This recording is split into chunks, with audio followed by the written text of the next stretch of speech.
The House will come to order.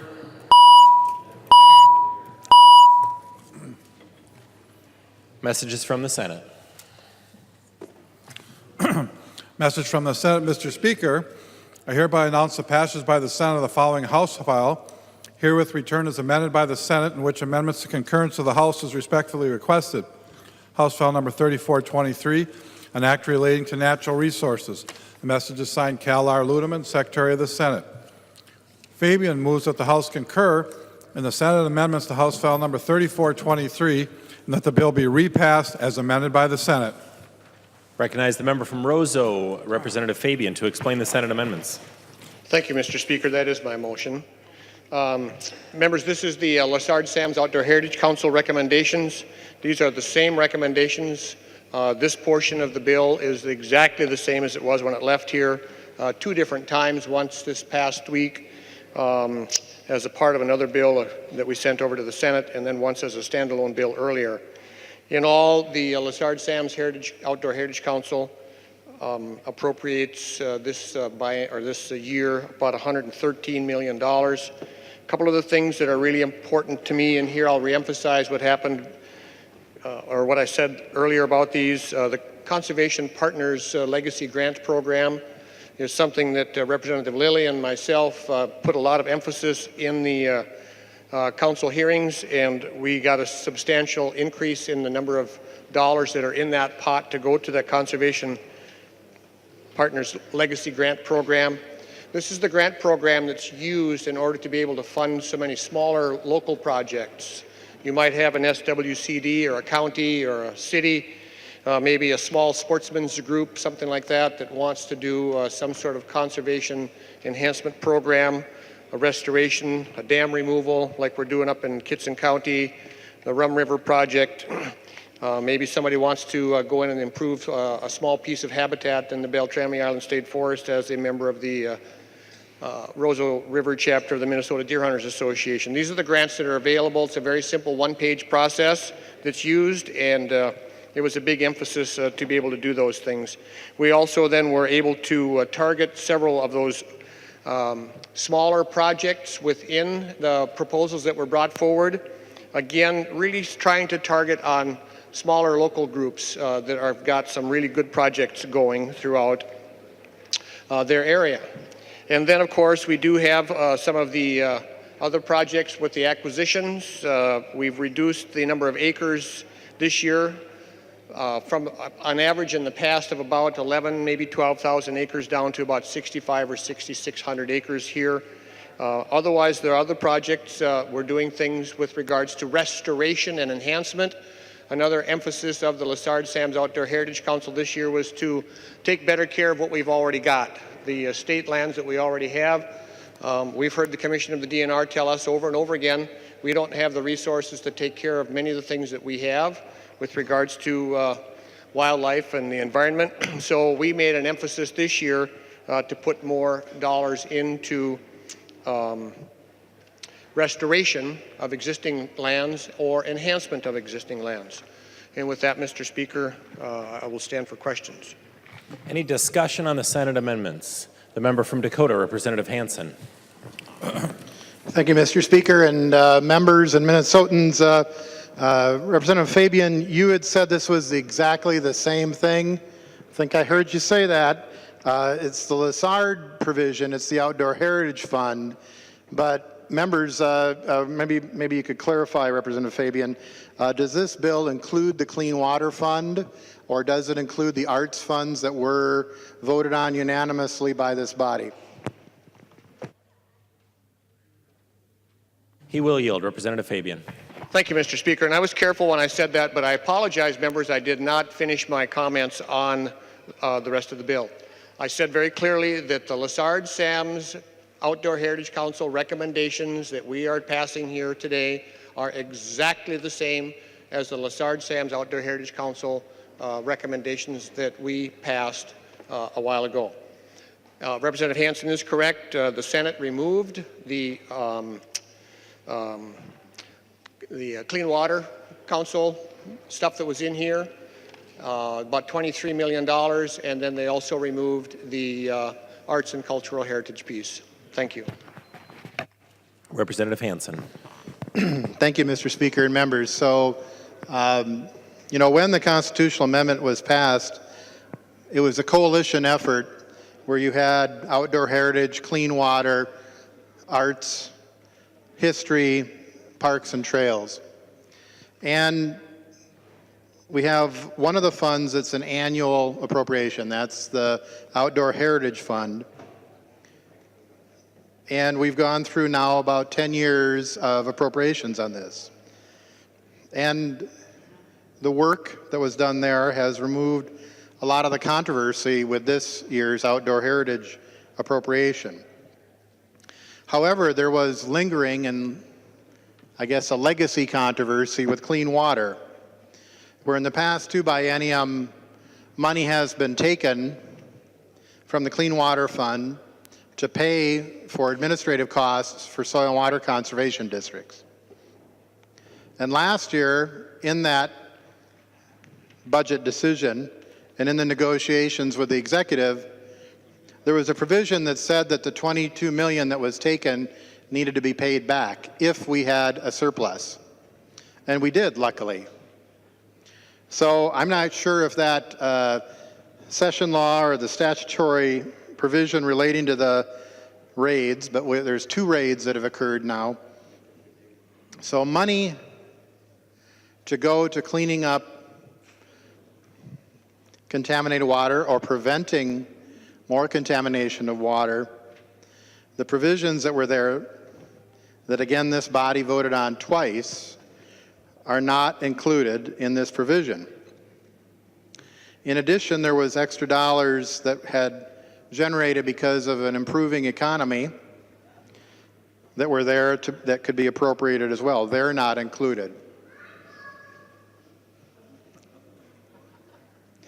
Now what happens then is Outdoor Heritage decides to go it alone. Now there was one change that was added as the bill moved through in Outdoor Heritage, and that was the county board approval that we tried to remove when the bill first went in, and we were unsuccessful. But as often is the case with stakeholder efforts, if the stakeholders agree to it, then it's fine. So the stakeholders agreed to the county board approval, so it's in here. But the clean water, which I think there have been independent studies that look that clean water was the decision-making, was the driver for voters, for Minnesotans, to make the decision. The clean water provisions that were in here are not.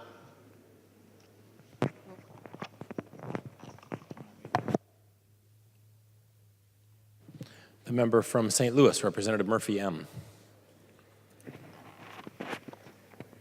Mr. Speaker, members, Representative Fabian, I have no objection to anything that's in your bill. It's exactly like the clean or the outdoor heritage. But I feel that something,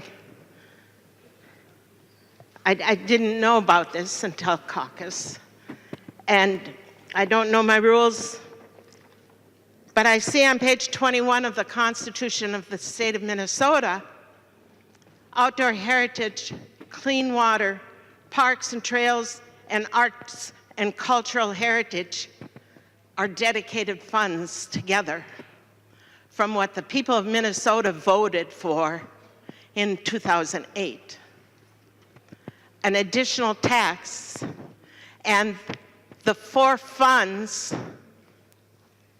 from the beginning have always been dealt with in the Legacy Committee of the House of Representatives. And for 10 years this has been working. We developed the framework and in the guide, legislative guide, and outlined the principles and outcomes expected from each of the 4 funds, and we never had an attempt to have just one of the funds as an amendment to another bill. And the people of Minnesota knows that the amendment was for the 4 funds and that they should be dealt with together. And the Outdoor Heritage Fund, because that was in the planning stage for 2 or 3 years before we came to 2008, that's much more organized from the beginning than the other ideas were. But to get the overwhelming support of the people of Minnesota, we needed the people that believed in the outdoor heritage and the fishing and the hunting and the habitat, saving the habitat. And the other groups, the 25 groups that wanted and supported clean water and for clean drinking water, and to support the agencies that bring that to us. And the parks and trails, they weren't nearly as advanced in 2007, 2008 as they are today, with a plan across the state to link all the people together, not only by our freeways, that we have partnerships with the federal government and 80% funding on some and 20% state funding and buy-in, but we have plans now for a statewide connectivity for bike riders and runners and trails walkers and every kind of people buying into the parks and trails and the arts and cultures, the county historical societies and the state regional arts boards and the state arts boards with all these people, and they cannot be thought of as separate from the parks and trails and the clean water and the outdoor heritage. And our legacy committee, with Representative Gunther's leadership, had hearings after hearings this year about what we should do in all 4 funds. And we made a recommendation, but it sat at the Senate, and now just one of the recommendations is coming through in the Outdoor Heritage and Cultural Fund, or in the Outdoor Heritage proposal that's before us now. The first time in 10 years there's been this break. What precedent is that setting? Is it constitutional to have this amendment separate? Or is it even in our rules? I don't know our rules well enough to know if we can have one of the constitutional amendment funds dealt with differently than the other 3 funds. So is it under our rules of the House? Is this amendment in order, or is this message from the Senate in order to concur with them? There's nothing wrong with the outdoor heritage proposal, except the other proposals that have been linked to it for over 10 years, and we have 15 to go. But what precedent is this vote going to make? And where is the responsibility of those people that are here and want this so badly that they think it's okay to ignore the House body that still want the clean water provisions? And we had no new provision this year for Park and Trail, but we did have new provisions for the arts and cultural heritage. But where is the camaraderie and the unity of we're all working together, of those groups that support the outdoor heritage funding proposal without the others? Is this a break in the intent of the people that voted yes in 2008? Is this the intent where we go? And next year, maybe we'll just have the Clean Water Board recommendations. Or 2 years from now. And then maybe 1 year, we might only have parks and trails. No, probably that won't work. But what would work is that most of these groups that support clean water and parks and trails and the outdoor heritage group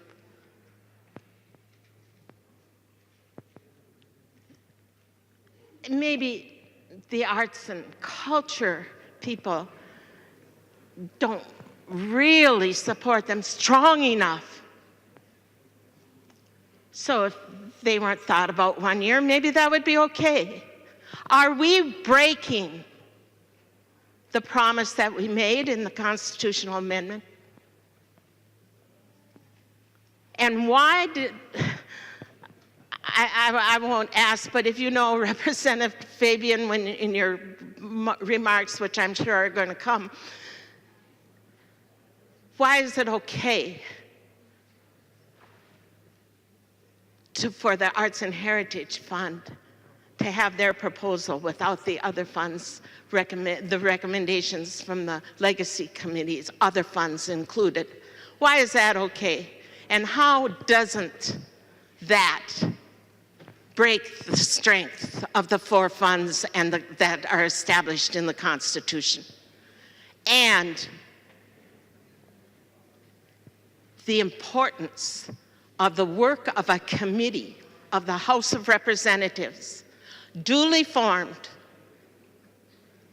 strongly led by one of the most senior members of this room. They did good work, well-attended meetings, heard all the proposals, made good decisions. Why shouldn't this committee's recommendations, all the committee's recommendations, have equal opportunity for the people of Minnesota?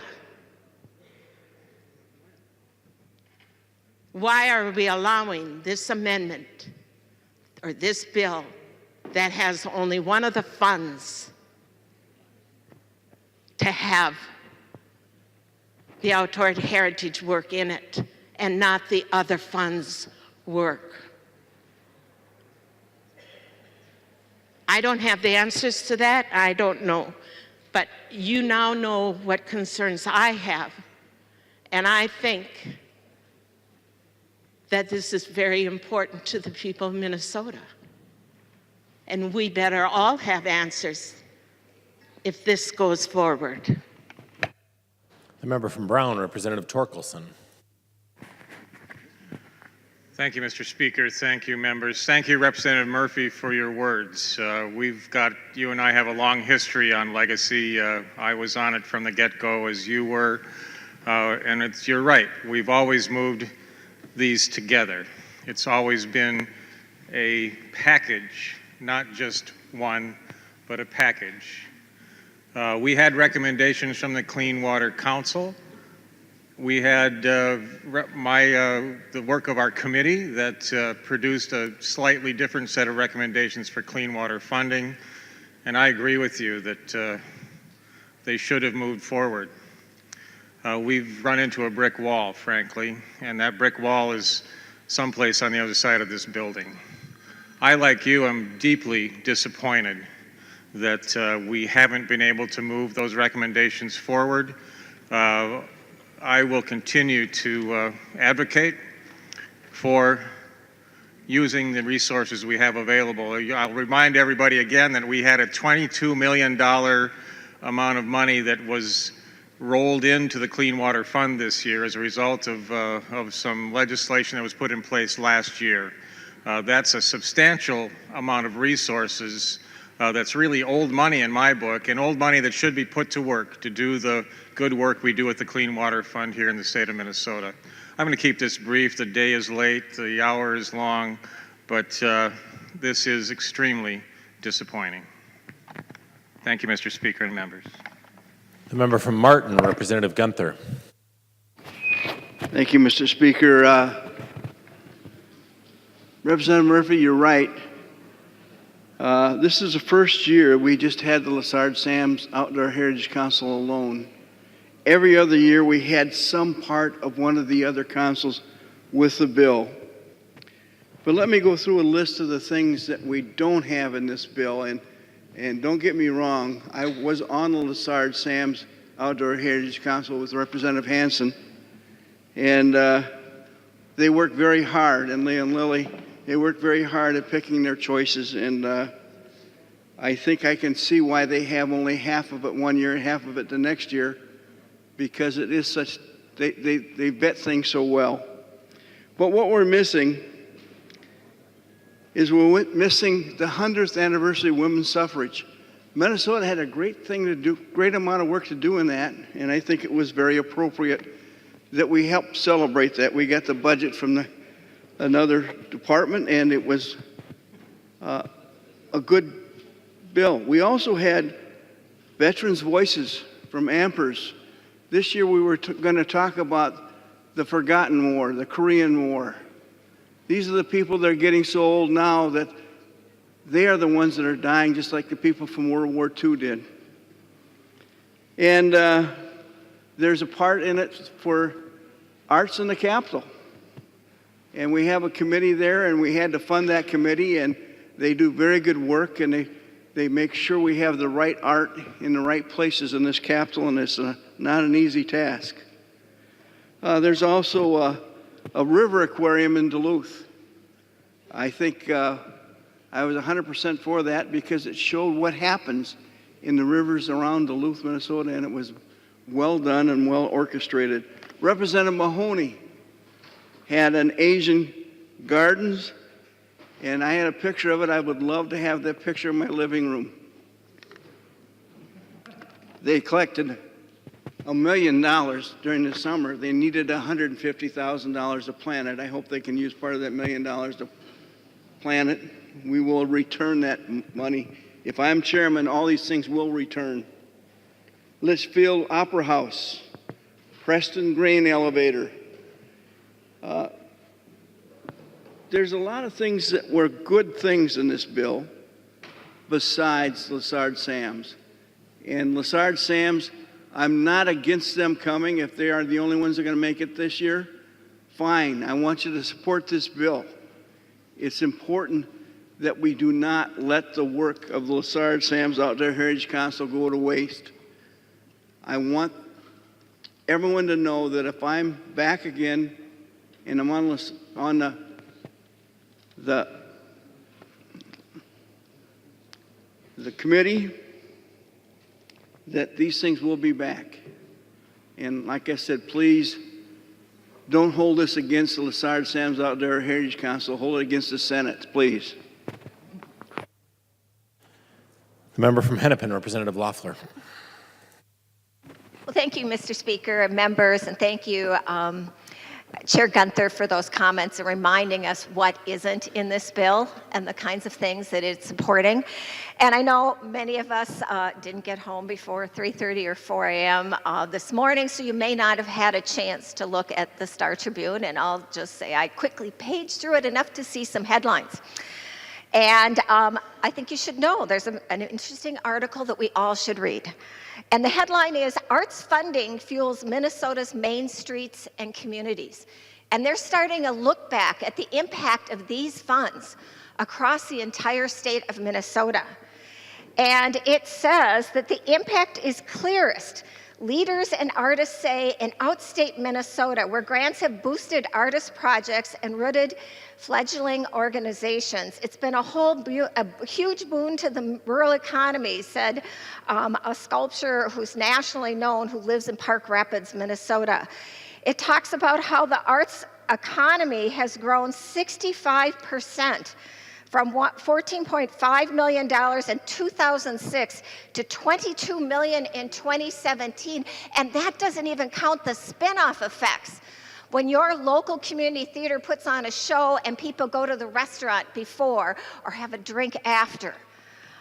It doesn't count the fabric they buy at the fabric store for their costumes and all the other sort of spin-off effects that happen. And it's brought Minnesota together in a way that I think people hadn't even imagined. We have touring arts groups so that you don't just get to see your own local people, especially in greater Minnesota. You have a better chance of seeing the Minnesota Orchestra in your backyard than my people do because they have to pay the full price to go downtown.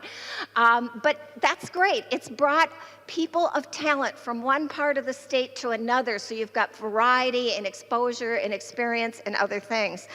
And 10 years goes by quickly, as we all know.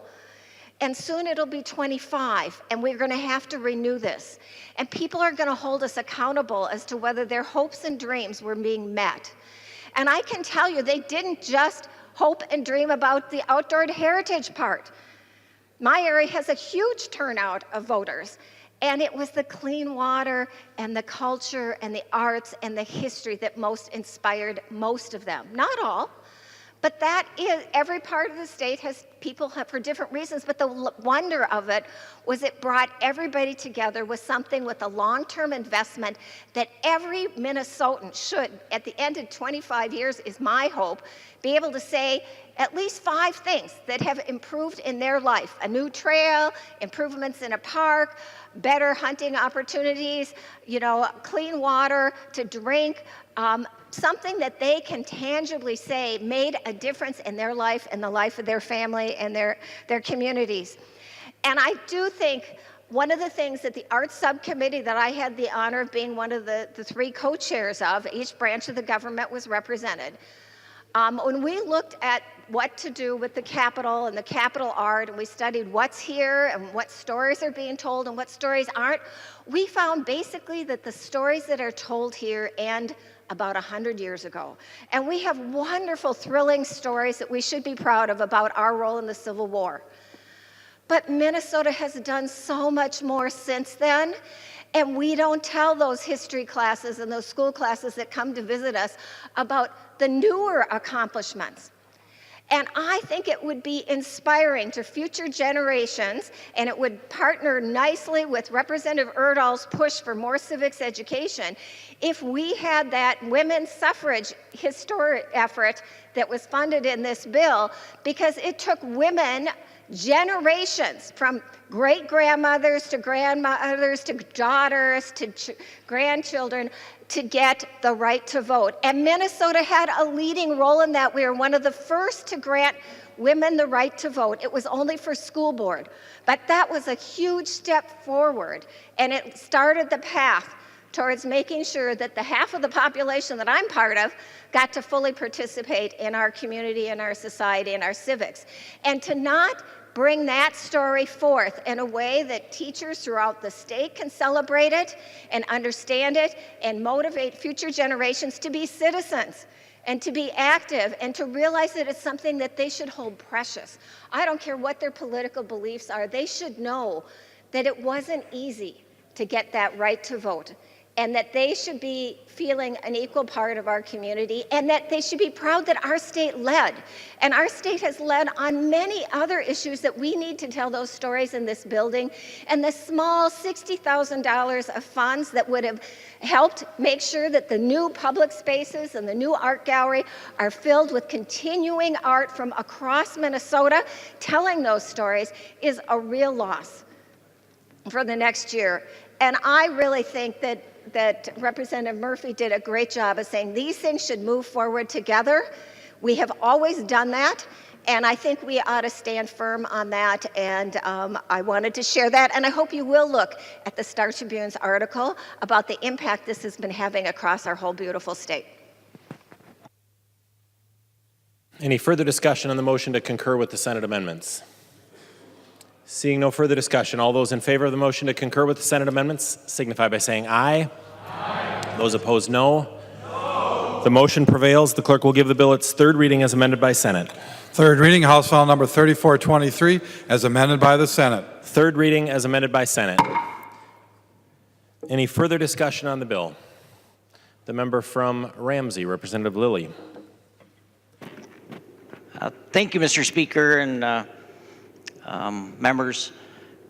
And thank you, Mr. Speaker and Minority Leader, for putting me on this committee.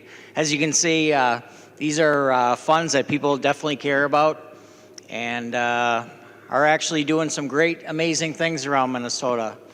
I just really want to start off by really thanking Chair Gunther for leading the committee these last 2 years, and he's really been a fair gentleman, and it's been a great committee to be on. He's treated our team fairly, with great respect, I feel.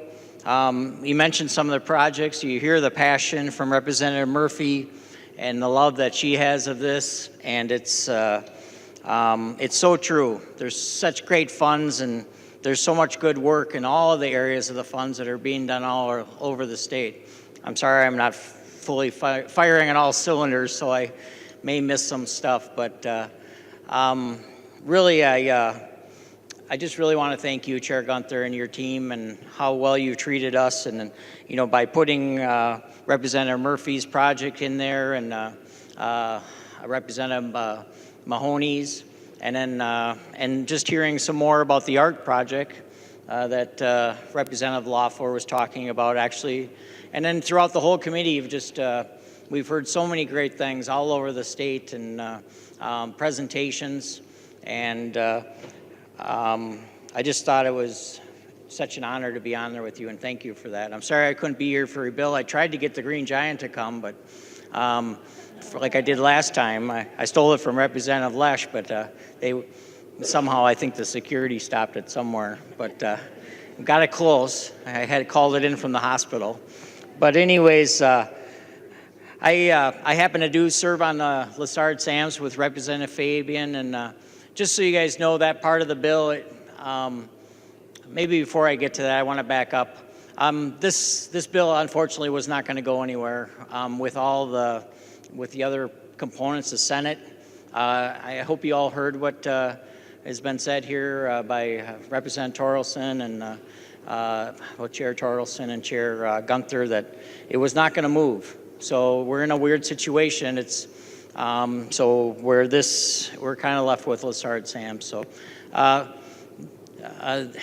Representative Fabian and I are honored to be on there. There's citizens that are on this committee. They vet projects. It's pretty neat. They're all over the state, and they're doing some great work. These partners and have a multitude of projects, and they're not.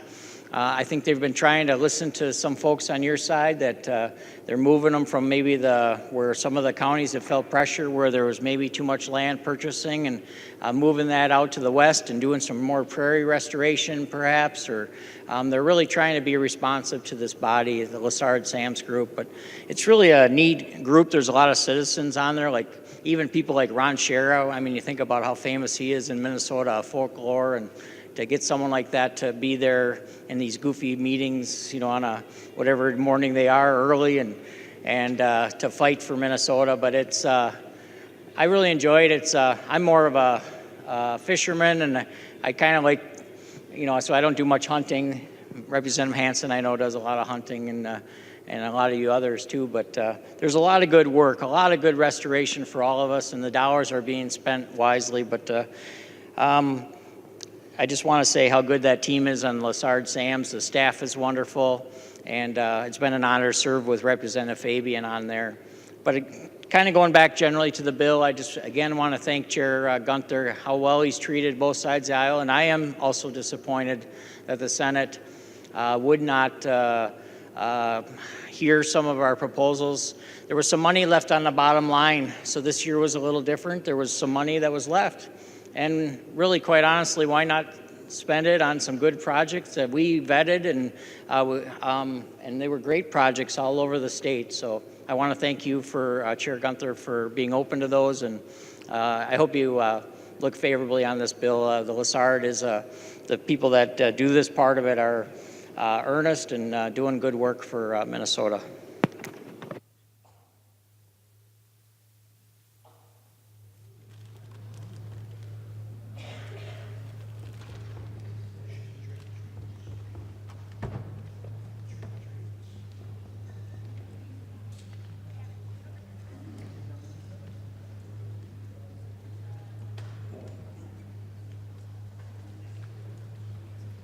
Further discussion on House File 3423 repassage.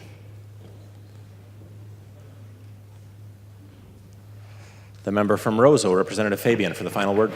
Thank you, Mr. Speaker, and members, thank you. I too, I'm not very happy about the arts and cultural heritage piece being taken out of here, and also the Clean Water Council part. It's disappointing to me that the Senate and the chair of the Legacy Committee over there decided that this wasn't appropriate this year. It's been done both ways in the past. You know, sometimes just the Outdoor Heritage Council comes forward and others don't. So it's been a mixture. To your question, Representative Murphy, it has been done both ways in the past, I'm told by staff. I do want to thank, and I do want to mention one other thing. Representative Hansen talked about the county board approval is still in the bill. It's county and town board notification that's in the bill, if you take a look on page 30 of the bill. So with that, members, I'll sit down quickly, but two things real quickly. No changes from when this left this chamber in terms of the Outdoor Heritage Council provisions. And let's please not throw the baby out with the bathwater. I ask for a green vote. There being no further discussion, the clerk will take the roll.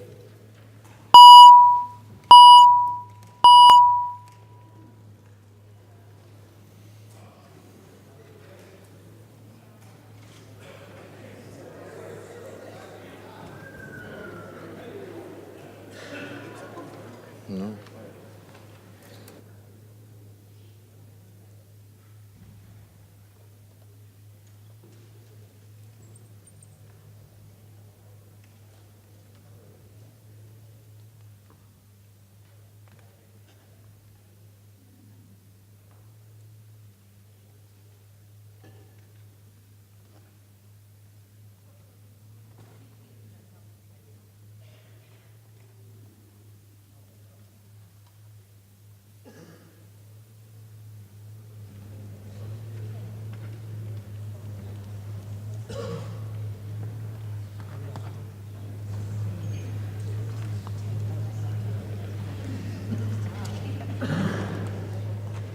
The clerk will close the roll.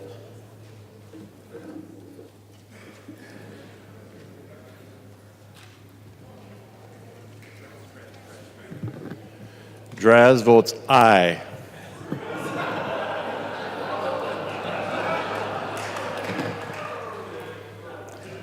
There being 95 ayes and 32 nays, the bill is repassed as amended by the Senate and its title agreed to.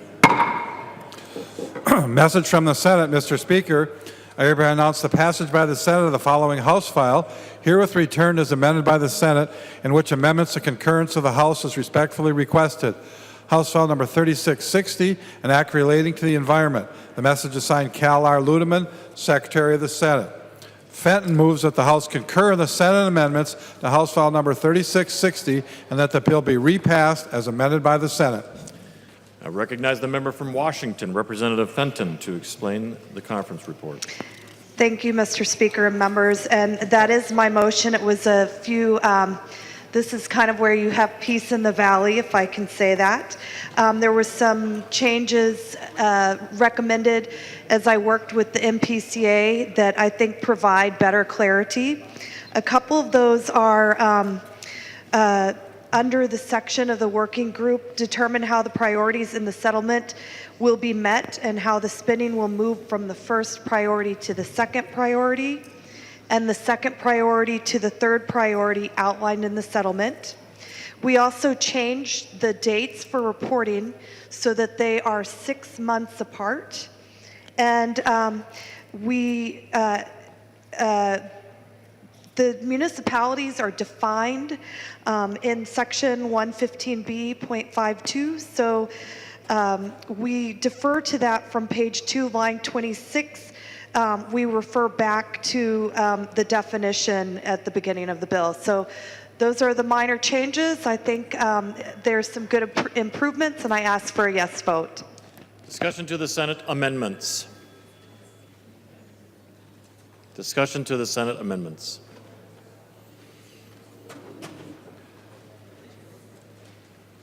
There being no further discussion, all those in favor of the motion to concur with the Senate amendments say aye. Aye. Those opposed, nay. Motion prevails. The clerk will give the bill its third reading as amended by Senate. Third reading, House File Number 3660, as amended by the Senate. Third reading as amended by Senate. Further discussion.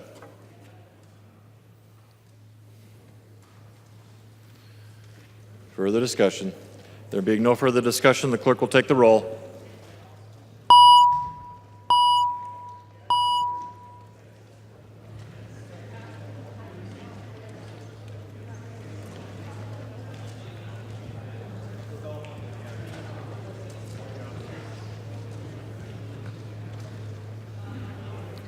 May Quaid votes aye.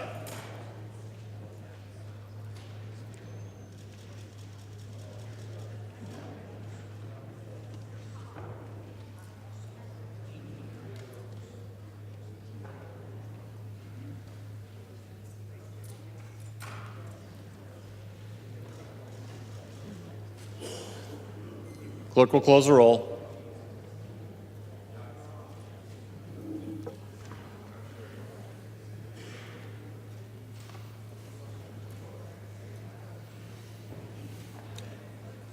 There being 120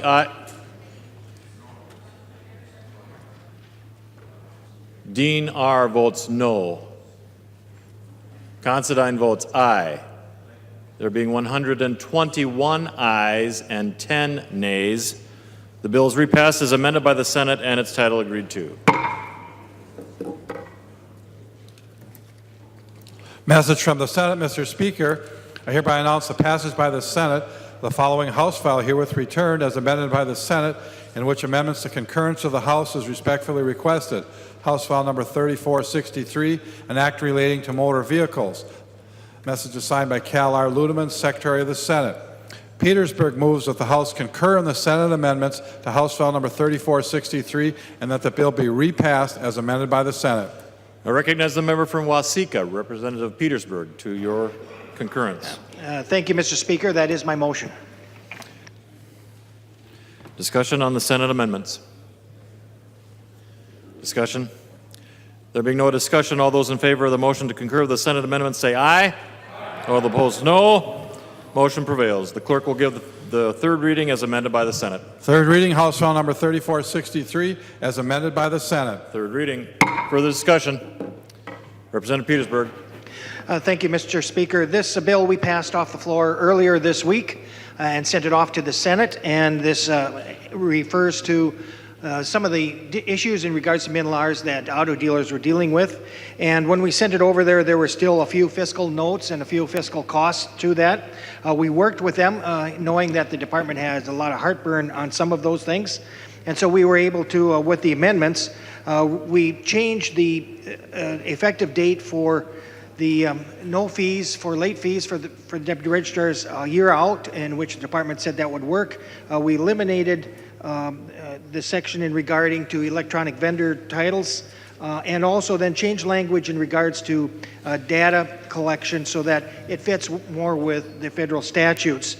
With that, there was no need for appropriations, and so that section was also deleted. That is the amendments, and it passed whether you care or not. The Senate 58-4, so I appreciate a green vote. Thank you. Any further discussion? The member from Anoka, Representative Bernardi. Thank you, Mr. Speaker. Would Representative Petersburg yield for a question, please? He will yield. Representative Bernardi. Representative Petersburg, I was wondering, first of all, I appreciate you working on getting a lot of the fiscal costs out of this bill, but I will talk a little bit more about that in a minute. I wanted to know if Representative Lean's language in there is still in the bill, getting me extra time for getting the driver's license. I mean the license plates.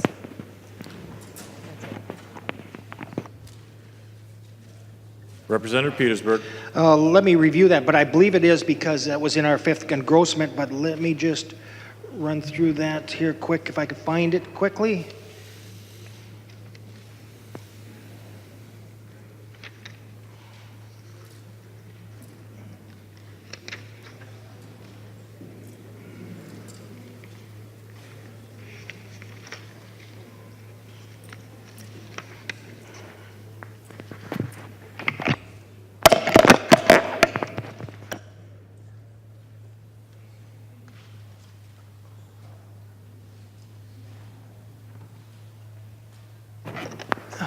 Thank you, Mr. Speaker, and I do have that on page 12, section 12, where it talks about temporary motor vehicle permits.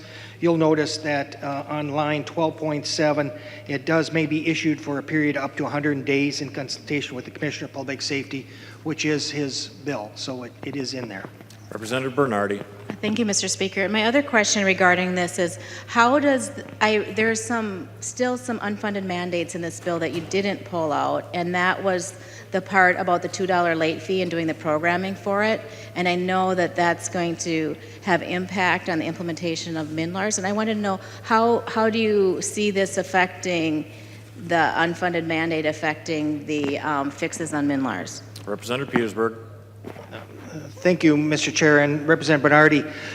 So in the original discussions with the department and MNLARS, they were indicating that they had a concern over forgiving the late fees on these vehicles, or excuse me, on these dealers, because they were concerned about not having the updated program ready to go, and they said we couldn't really do this until at least 2019.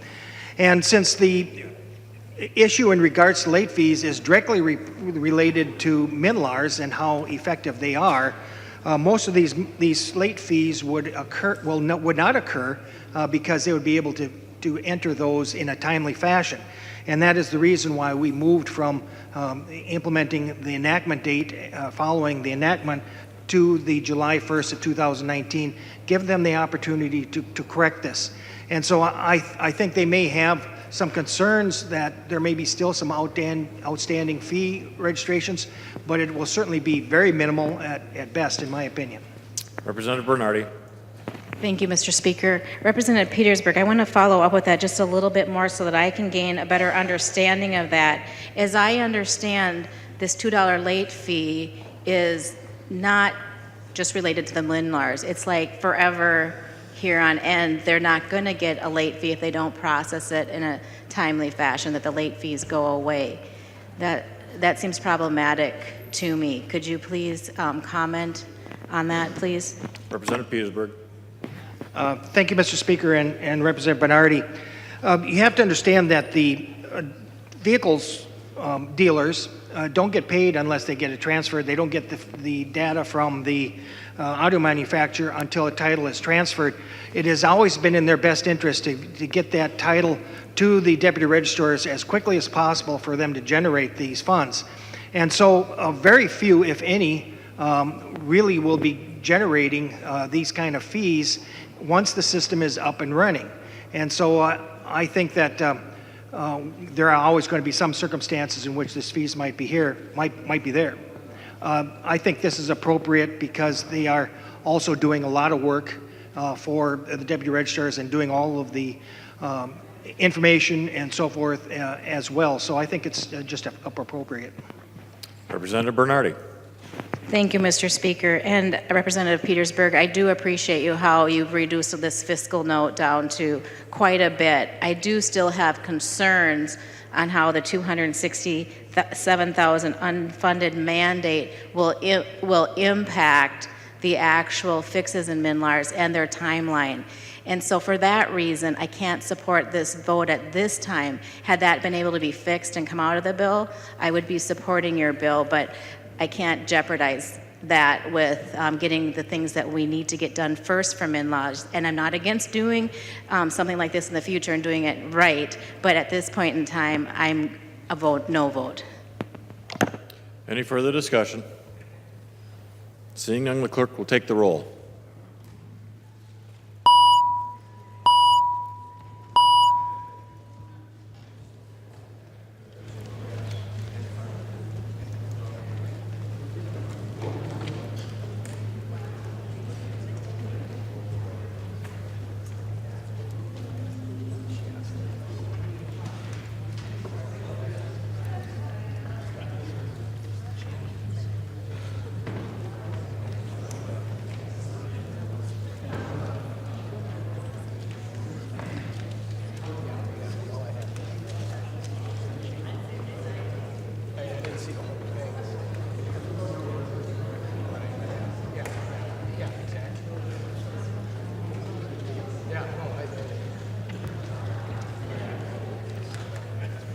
Clerk will close the roll.